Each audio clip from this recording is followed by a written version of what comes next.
Olá, meus irmãos e irmãs de Ideal Espírita, vocês amigos e amigas que nos acompanham aqui na página Estação da Luz Espírita, muitíssimo obrigado mesmo pela sua companhia. A nossa página Estação da Luz Espírita não tem fins lucrativos, o objetivo é a divulgação da doutrina espírita.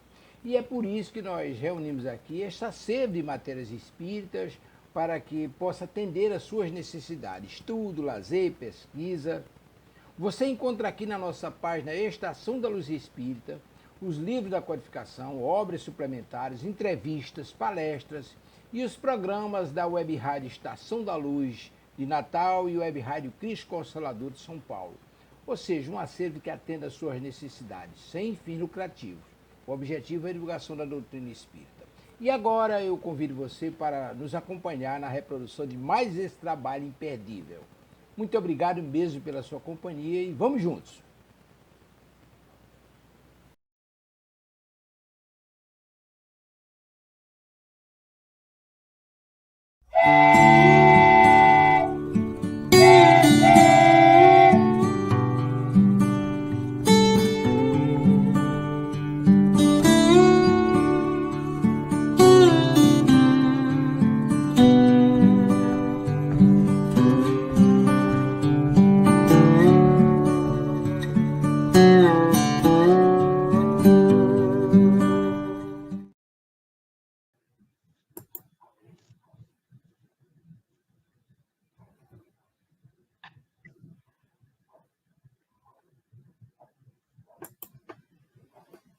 Olá, boa noite, boa tarde, boa madrugada, a qualquer hora que esse programa entrar na sua vida, que a gente possa ser bem recebido.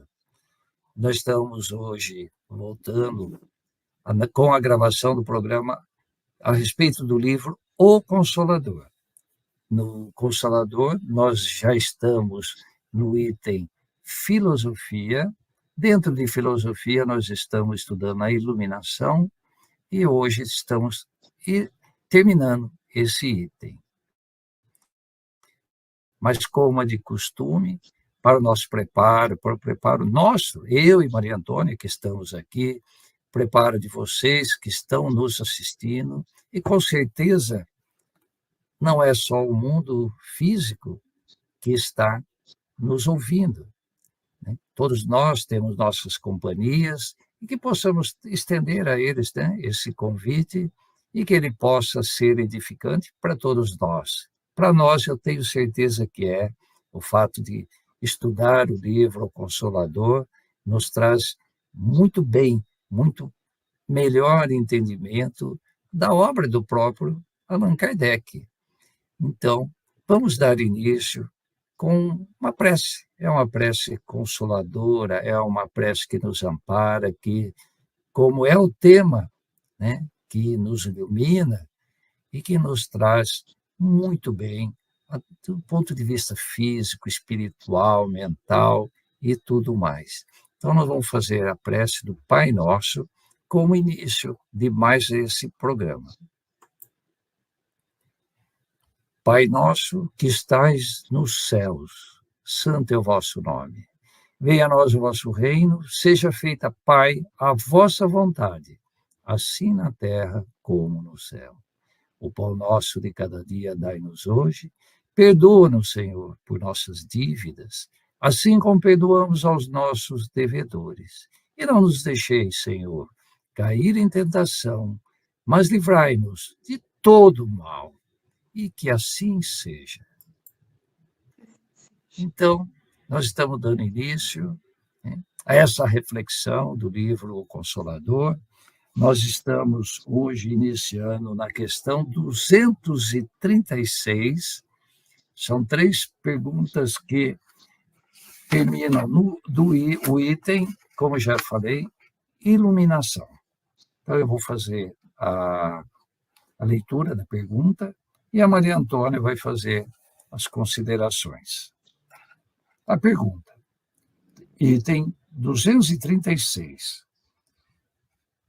Como interpretar a ansiedade do proselitismo espírita em matéria de fenomenologia ante é essa necessidade de iluminação. Resposta de Emmanuel. Os espíritas sinceros devem compreender que os fenômenos acordam a alma, como o choque de energias externas que faz despertar uma pessoa adormecida, mas somente o esforço opera a edificação moral legítima e definitiva. É uma extravagância de consequências desagradáveis atirar-se alguém à propaganda de uma ideia sem haver fortalecido a si mesmo na seiva de seus princípios enobrecedores. O Espiritismo não constitui uma escola de leviandade, identificado com a essência consoladora e divina. O homem não pode acovardar-se ante a intensidade das provações e das experiências. Grande erro praticariam as entidades espirituais elevadas se prometessem aos seus amigos do mundo uma vida fácil e sem cuidados, solucionando-lhes todos os problemas e entregando-lhes a chave de todos os estudos. É egoísmo e insensatez provocar o plano invisível com os pequeninos caprichos pessoais. A resposta é longa e continua. Cada estudioso desenvolva a sua capacidade de trabalho e de iluminação e não guarde para outrem o que lhe compete fazer em seu próprio benefício. O Espiritismo, sem Evangelho, pode alcançar as melhores expressões de nobreza, mas não passará de atividade destinada a modificar-se ou desaparecer, como todos os elementos transitórios do mundo. E o espírita que não cogitou da sua iluminação com Jesus Cristo pode ser um cientista e um filósofo, com as mais elevadas aquisições intelectuais, mas estará sem leme e sem roteiro no instante da tempestade inevitável da provação e da experiência, porque só o sentimento divino da fé pode arrebatar o homem das preocupações inferiores da terra para os caminhos supremos dos páramos espirituais. Então, as considerações agora com a nossa colega Maria Antônia. Então, o que eu entendi dessa pergunta é como nós devemos interpretar a preocupação do espírita em matéria de fenômenos espírita ante a necessidade da iluminação. Nós sabemos que a origem do espiritismo se deu justamente no momento em que estava havendo um afluxo muito grande de fenômenos na Terra, né? De presença das entidades espirituais, mas teve um objetivo naquele momento, principalmente com as manifestações físicas. E, como ele bem diz aqui, os fenômenos tiveram como objetivo acordar a alma. O que ele quer dizer aqui, né? Que acordar a alma significa despertar que há uma continuidade da vida após o nosso desencarne, né? E ele até compara, semelhante ao choque de energias externas que se faz despertar uma pessoa adormecida. Então, em resumo, os fenômenos já no passado e ainda hoje, né, eles existem, eles continuarão existindo. E que fenômenos são esses? No passado, houve o predomínio dos fenômenos das manifestações físicas, né? Até que Kardec conseguiu estudar, conseguiu juntar todas as informações, o seu conhecimento científico, toda a sua metodologia científica, para nos mostrar de que havia um fenômeno que ele chamou de mediunidade, e este fenômeno era um fenômeno natural de todos nós, fazendo parte do nosso psiquismo. E ainda continuando os seus estudos, ele constata que em algumas pessoas esse fenômeno estava já desabrochado, enquanto que outros ainda não, mas que todos tinham essa capacidade de comunicação, de intercâmbio com a espiritualidade. E é isto que chamou, de fato, houve um despertamento das pessoas, dos indivíduos, porque na época de Kardec houve uma demanda muito grande de pessoas para conhecer o Espiritismo, tanto é que a venda do volume de livros que Kardec vendeu, o Livro dos Espíritos, esgotava uma edição atrás da outra. Ele tinha que reproduzir mais, e tanta demanda que teve. Por quê? Porque era um povo sedento, um povo que estava extremamente petrificado no materialismo da época, e que quando ele traz novas informações e por esses fenômenos, né, ele acaba despertando o interesse das pessoas.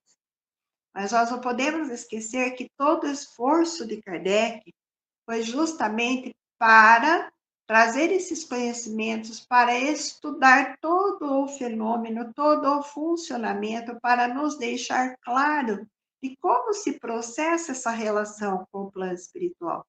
Mas tinha um objetivo. Qual foi o objetivo? Foi o objetivo de mostrar que nós somos espíritos em evolução e que nós somos responsáveis pelo nosso progresso espiritual. Que, como diz aqui Emmanuel, nós devemos conquistar a nossa autoiluminação. Mas para conquistar a autoiluminação, nós necessitamos de colocar em primeiro plano o conhecimento da doutrina e colocar o conhecimento pautado nos ensinos de Jesus. E aí ele vai falando aqui no texto, né, que é uma extravagância de consequências desagradáveis alguém fazer propaganda da doutrina com base nos fenômenos, né? Porque isso por si só vai acabar morrendo. Mas sim é necessário que haja um fortalecimento nas pessoas de que há princípios enobrecedores dentro do conteúdo doutrinário. E que o conteúdo não é para os fenômenos, o conteúdo é para o despertar do espírito, seja ele encarnado ou desencarnado. E ele continua dizendo que o espiritismo não é uma escola de leviandade. De fato, não é mesmo, né? Identificado com sua essência consoladora e divina. Quando ele diz que o Espiritismo tem a sua essência consoladora e divina, ele está fazendo referência justamente ao papel que a doutrina espírita tem. O papel de nos trazer esclarecimento, de nos trazer consolo. Mas é baseado em quê? Por que ele diz que é divina? Porque é baseado no ensinamento do amor, do esforço para progredirmos em direção à conquista do amor dentro de nós. Que a verdadeira lei divina é a lei do amor, e é a lei que Jesus nos deixou no Evangelho. Por isso, a doutrina espírita, ela é nobre por todo o seu contexto, o seu conteúdo, que nos faz pautar as nossas atitudes, o despertamento das nossas virtudes, baseado nos ensinamentos de Jesus. Ele diz que há um grande erro que as entidades praticariam se as entidades espirituais ficassem atendendo aos pedidos, às exigências do ser humano da Terra, que são exigências mesquinhas, egoísticas, caprichosas, né? E que as entidades superiores, elas não se prestam a essa tarefa. Ainda há pouco estávamos conversando sobre essa questão da fenomenologia, tanto é que não é tão importante os fenômenos em si, eles abriram a porta para a vinda da doutrina espírita, né? Para que Kardec pudesse trazer todo o seu conteúdo, trazendo inclusive o esclarecimento dos ensinos de Jesus, ampliando a nossa visão sobre os ensinamentos de Jesus, por isso se chamar o cristianismo redivivo, mas nós não podemos considerar o fenômeno mais importante do que a moral que a doutrina está trazendo para o nosso aprendizado. E através dessa transformação moral é que nós vamos conquistar a autoiluminação. Daí porque Emmanuel ele coloca uma resposta até bastante longa, mas muito bem fundamentada, da importância que tem nós valorizarmos o conhecimento da doutrina nas suas expressões mais nobres, né, de ensinamento da doutrina de Jesus, de ensinamento do amor, do incentivo ao nosso esforço de autotransformação, de trazer a compreensão das nossas dificuldades e assumi-las e nos esforçarmos para superá-las. Entendendo as nossas dificuldades, os nossos momentos de dificuldades e sofrimentos, tudo isso a doutrina nos traz, por isso também ela é consoladora, né?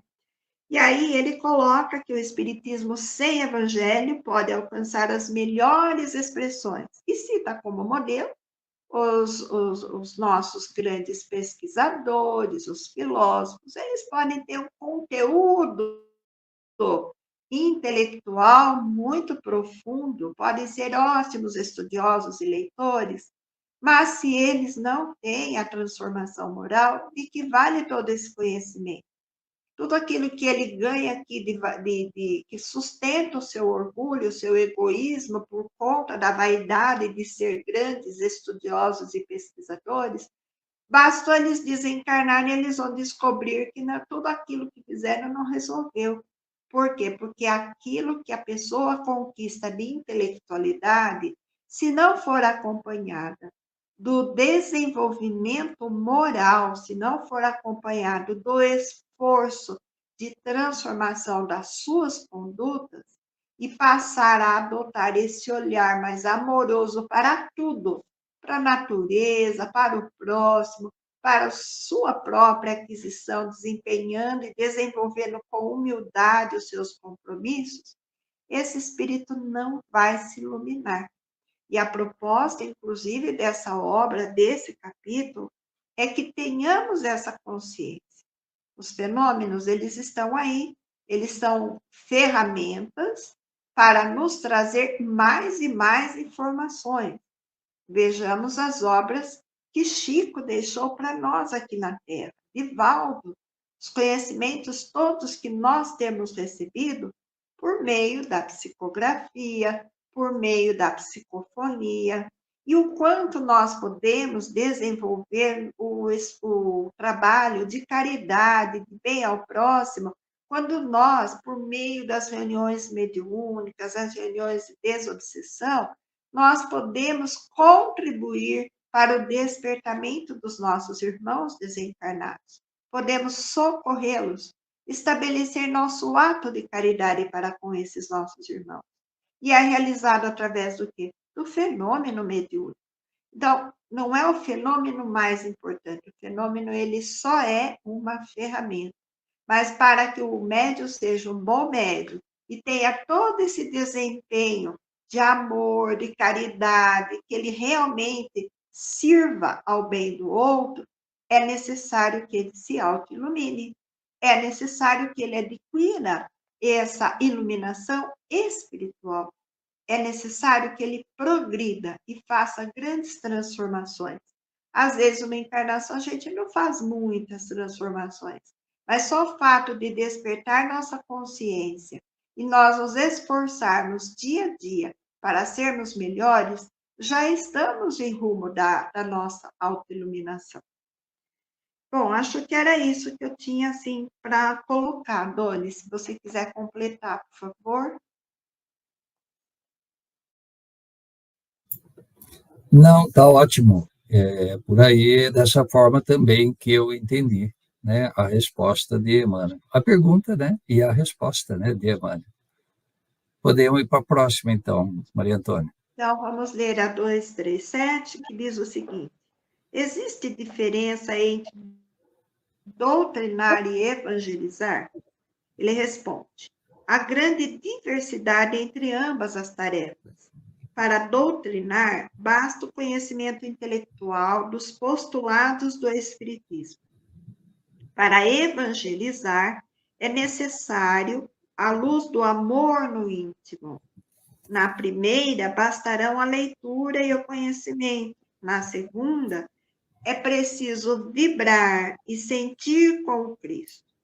Por estes motivos, o doutrinador, muitas vezes, não é senão o canal de ensinamentos, mas o sincero evangelizador será sempre o reservatório da verdade, habilitado a servir às necessidades de outrem, sem privar-se da fortuna espiritual de si mesmo. Que linda resposta.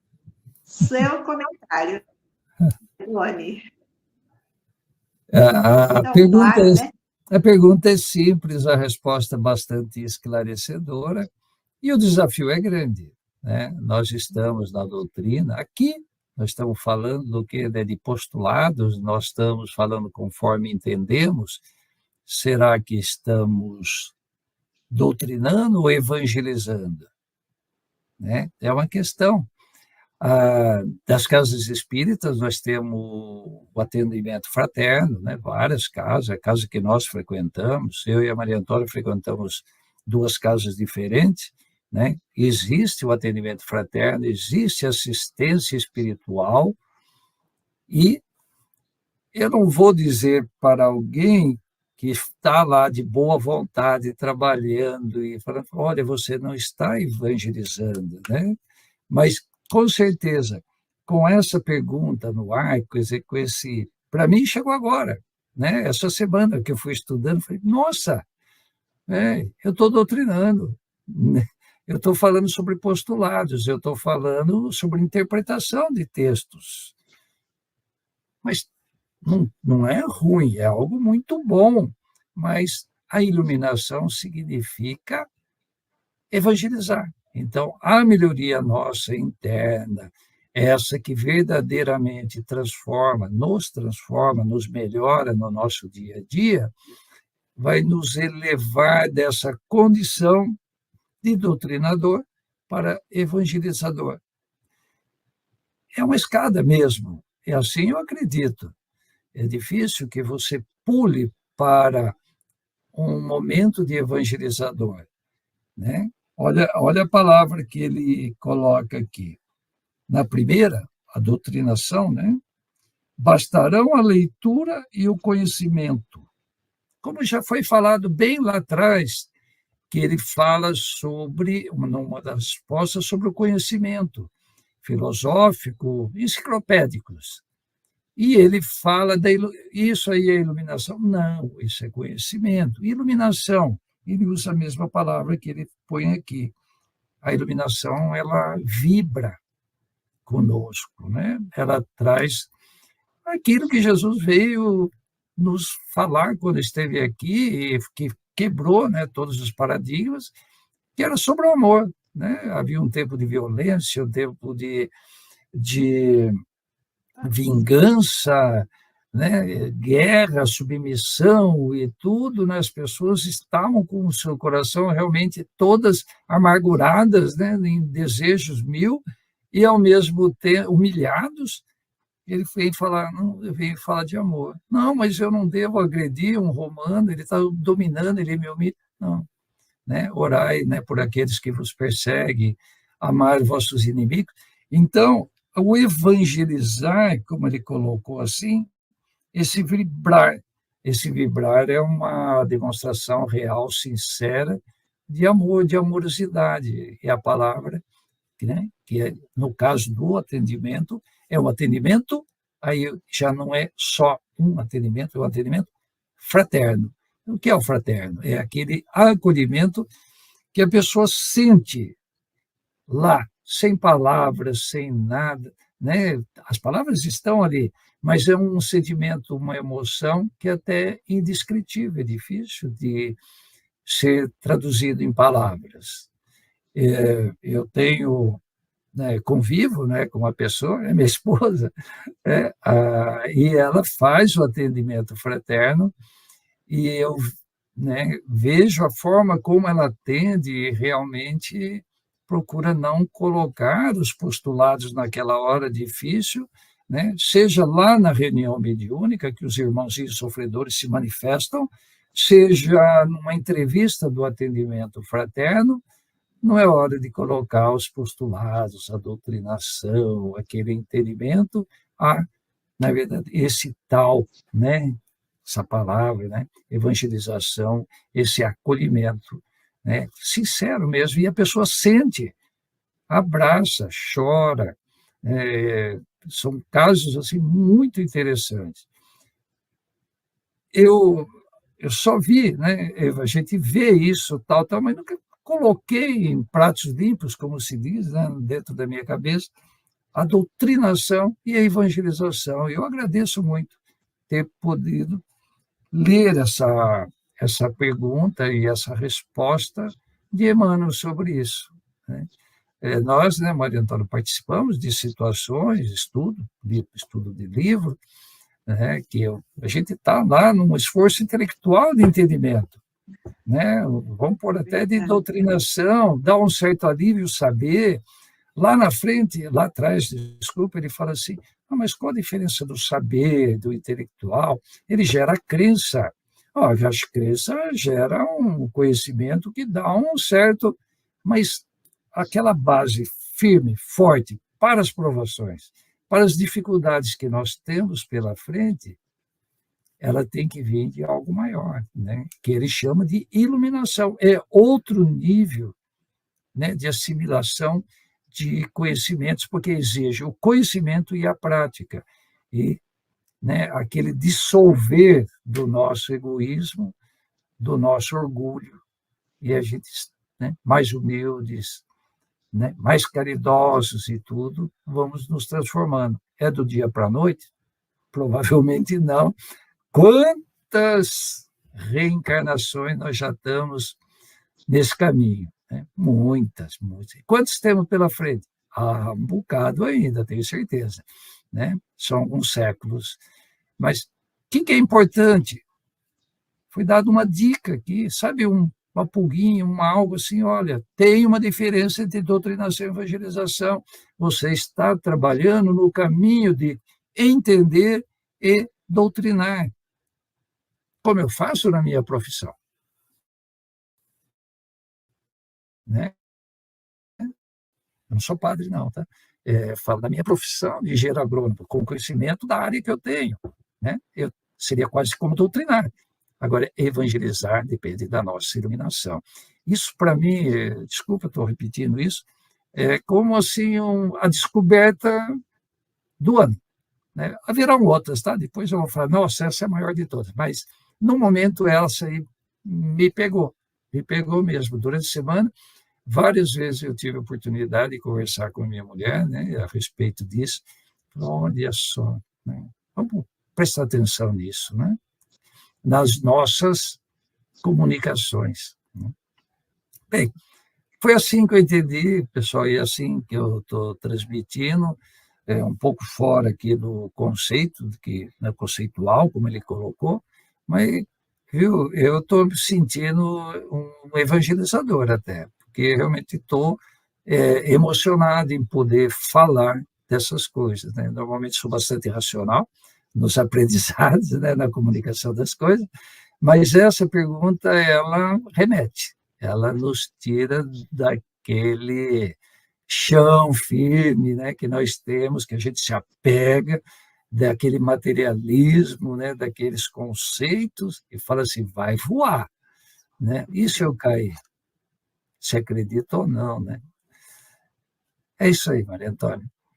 Mas, Doni, a gente está tendo a oportunidade, né, de fazer esse processo da evangelização íntima, né? Você citou exemplos, assim, bem legais, né? Que é o atendimento fraterno, quando a gente está aqui nesse processo de estudar, e a gente se deixa tocar, foi que nós estávamos conversando um pouquinho antes, né? Quando a gente tem uma descoberta tão legal, aquilo cai dentro da alma da gente. A gente começa a ficar mais tranquilo, começa a entender as coisas de uma outra forma. Então, devagarinho tá, né?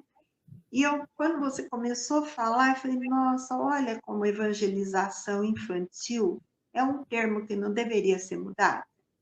Porque para que uma pessoa possa iniciar o processo do ensinamento para a criança, se ela não for evangelizadora no seu verdadeiro sentido, ela não consegue cativar as crianças.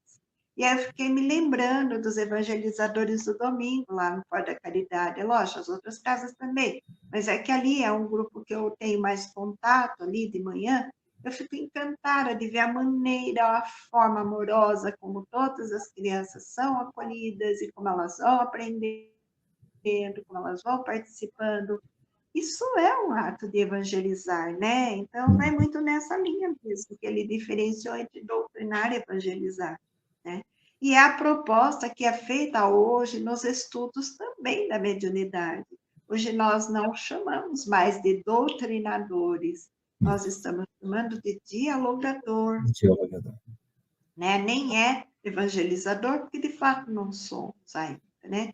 Mas já não se chama mais de doutrinador numa reunião espírita, numa reunião mediúnica, né?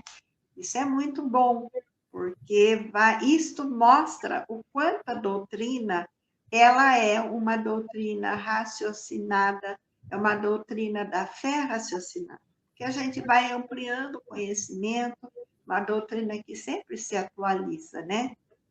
E nos dá esse banho de alegria quando a gente vê esses conceitos.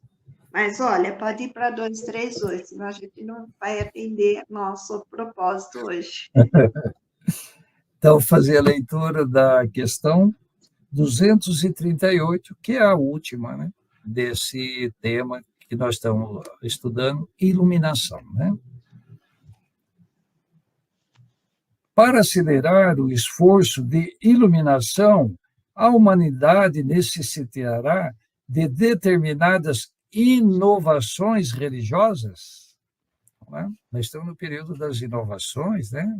Tantas, se fala tanto disso. Toda inovação é indispensável, mesmo porque a lição do Senhor ainda não foi compreendida. A cristianização das almas ainda não foi além da primeira etapa. Alguns séculos antes de Jesus, o plano espiritual, pela boca dos profetas e dos filósofos, exortava o homem do mundo ao conhecimento de si mesmo. O Evangelho é a luz interior dessa edificação. Ora, somente agora a criatura terrestre prepara-se para o conhecimento próprio, por meio da dor. Portanto, a evangelização da alma coletiva para a nova era de concórdia e de fraternidade somente poderá efetuar-se de modo geral no terceiro milênio. Guardem duas coisas. Primeira etapa, terceiro milênio. É certo que o planeta já possui as expressões boladas de legítimo evangelismo, raras na verdade, mas consoladoras e luminosas. Essas expressões, porém, são obrigadas às mais altas realizações de renúncia em face da ignorância e da iniquidade do mundo. Esses apóstolos desconhecidos são aquele sal da terra, e o seu esforço divino será respeitado pelas gerações vindouras, como símbolos vivos da iluminação espiritual com Jesus Cristo. Bem-aventurados de seu reino, no qual souberam perseverar até o fim. Então, passo aí para as considerações da Maria Antônia. Quando ele fala desse esforço de iluminação, né, para acelerar o esforço da iluminação, se necessita de inovações religiosas, Emmanuel disse que sim, né, que é indispensável que haja uma renovação, uma inovação melhor, né, para que, de fato, a gente consiga alcançar. Mas o que é essa inovação? A inovação começa dentro de nós, né? Se a gente não tem o conhecimento que nós temos da doutrina, baseado nos ensinos de Jesus, nos traz as informações, mas cabe a nós, né, o esforço, como ele fala aqui, a cristianização das almas ainda não foi além da primeira etapa. Então, nós ainda estamos ouvindo os ensinamentos de Jesus, mas a gente ainda não consegue trazer esses ensinamentos para a nossa prática normal de vida, diária de vida. Nós ainda estamos muito distantes, porque, como diz a outra pergunta, nós não estamos evangelizados. Nós não vivemos os ensinos de Jesus com sentimento, com um verdadeiro despertar da nossa alma. E aí a gente vai patinando. Então, nós continuamos muito mais a questão da autodoutrinação do que propriamente da evangelização. E ele comenta aqui que alguns séculos antes de Jesus, o plano espiritual, pela boca dos profetas e dos filósofos, exortava o homem ao conhecimento de si mesmo. Mas somente agora, muito recentemente, é que depois de tantas jornadas de dores, de sofrimento, e com a oportunidade da vinda desse Consolador prometido, nós estamos entendendo a causa do sofrimento e aí nos obrigando a voltarmos para dentro de nós mesmos e reconhecer as nossas imperfeições, para que depois nós possamos edificar esse crescimento espiritual pela nossa transformação de atitude, pelo desenvolvimento das nossas virtudes, né? Ele fala que o evangelho é a luz interior dessa edificação. Que é a edificação? É a edificação da luz do nosso espírito. Que não basta a gente conhecer os ensinos de Jesus, mas é necessário que esses ensinos estejam no nosso sentimento, que a gente consiga metabolizar, digerir esse entendimento do aprendizado que a gente recebe, para que, de fato, ele se faça vivo em nós, na forma de sentimentos, né? E daí ele fala, olha, somente agora a criatura terrestre prepara-se para o conhecimento próprio por meio da dor. E a gente só está entendendo que a dor existe e compreendendo que nós não nascemos no berço, nem terminamos no túmulo, e de que a vida continua, de que a vida é imortal, que nós reencarnamos, isso nos traz um alento muito grande, uma esperança muito grande. Porque aí a gente começa a ter muita vontade e muita motivação de nós nos superarmos nas nossas dificuldades. É lógico que a dor existe, mas a gente sabe também que amanhã nós estaremos melhores, que muito do sofrimento que nós vivemos hoje, eles são necessários, mas por isso nós não somos infelizes de vivermos, né?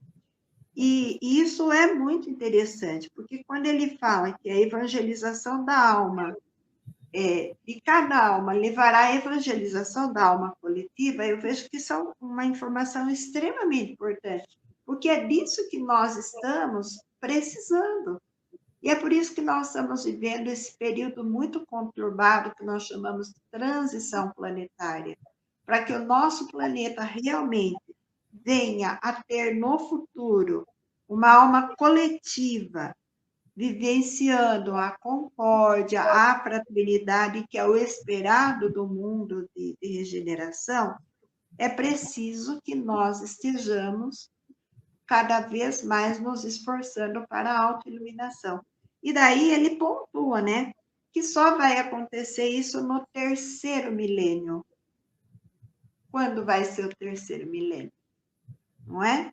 Está muito longe ainda, mas não é difícil, porque justamente isso é que nos traz a esperança, de sabermos que nós estamos reencarnando, que nós estamos aqui na Terra, que daqui a pouco nós voltamos para a espiritualidade e que, dependendo da nossa conduta, nós teremos oportunidade de voltar na Terra.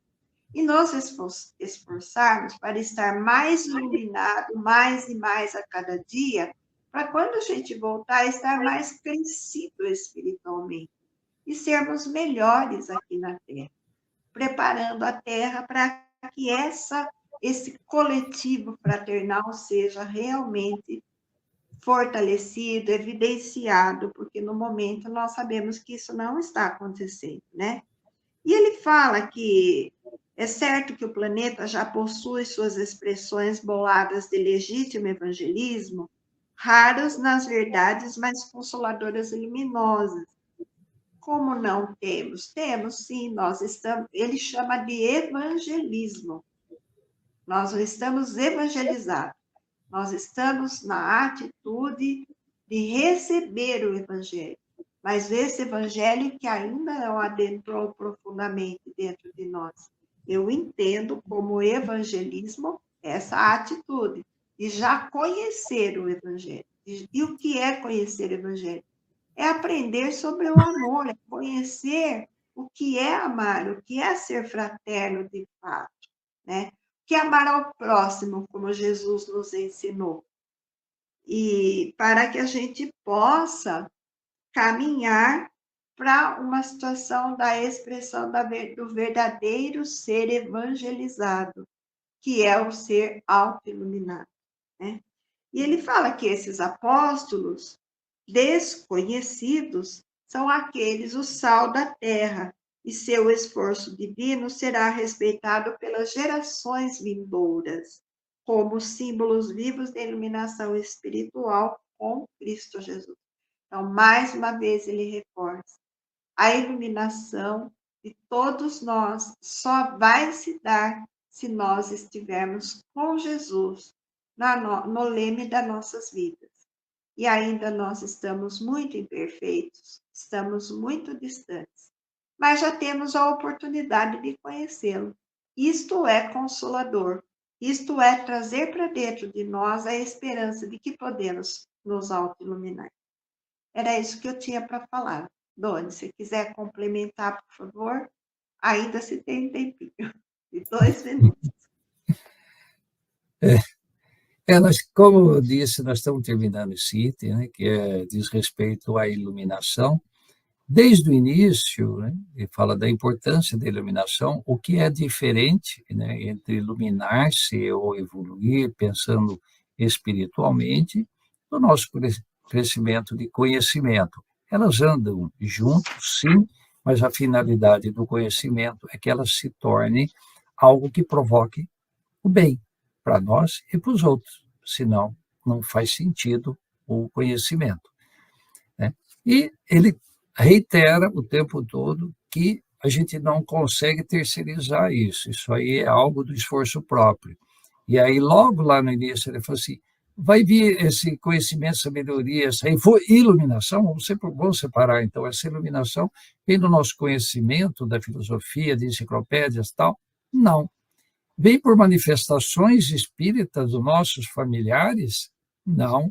Vem por manifestação espírita de espírito das mais altas estirpes de conhecimento? Não.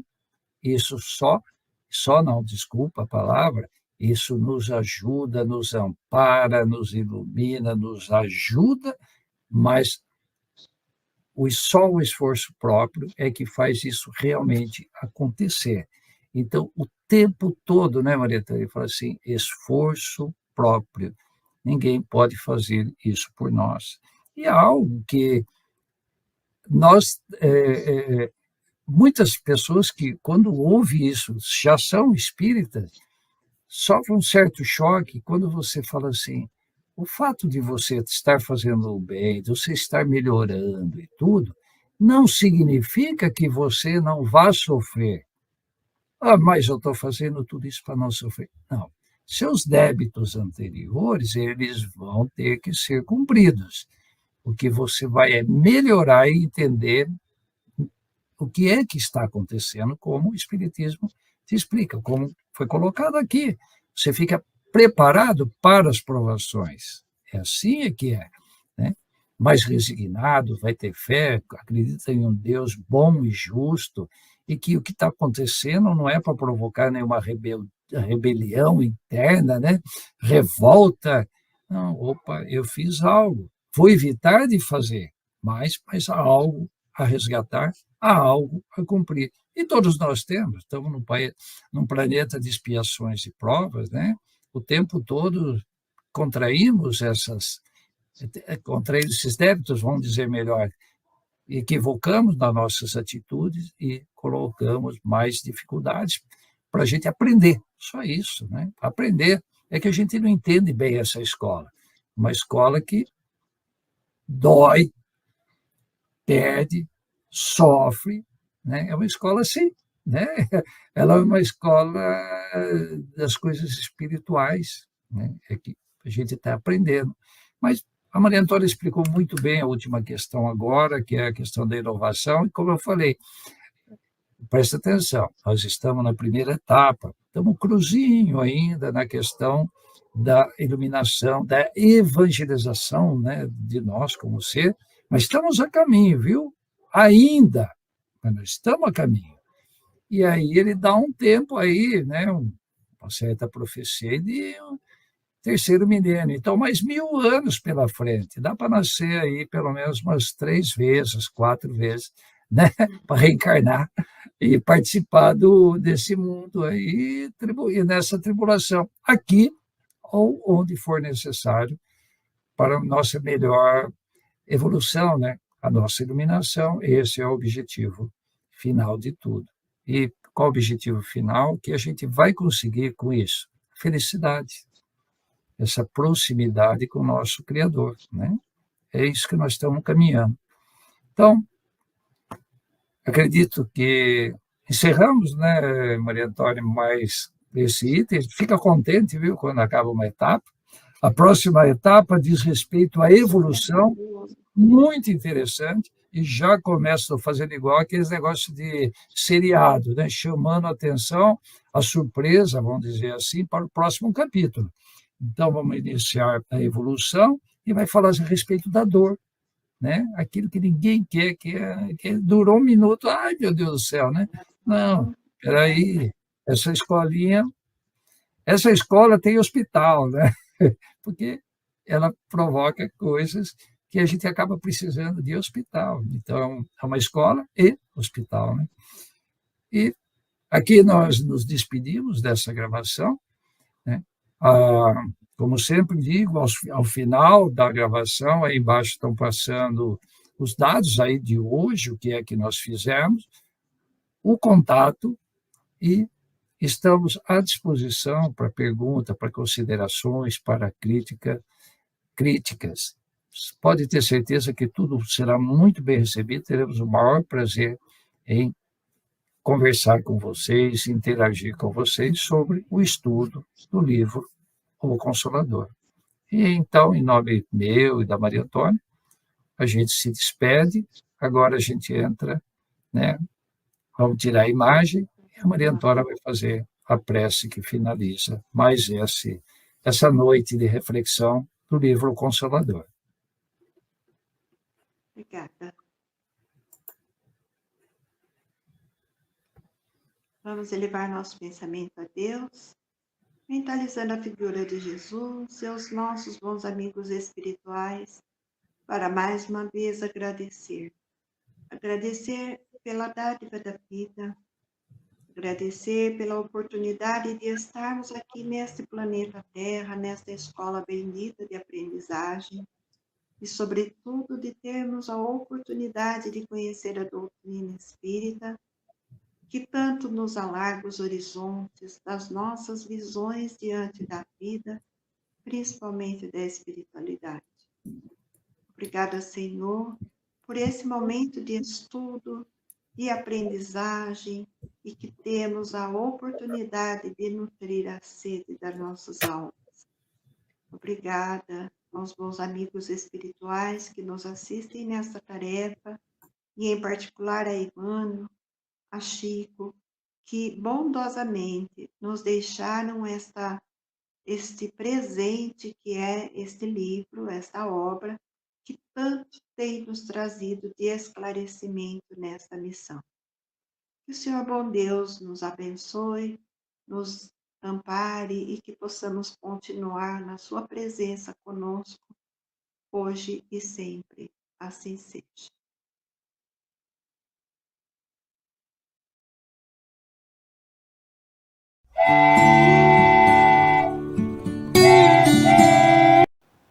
Chegamos ao final da nossa atividade. Muitíssimo obrigado mesmo pela sua companhia e espero você no próximo evento.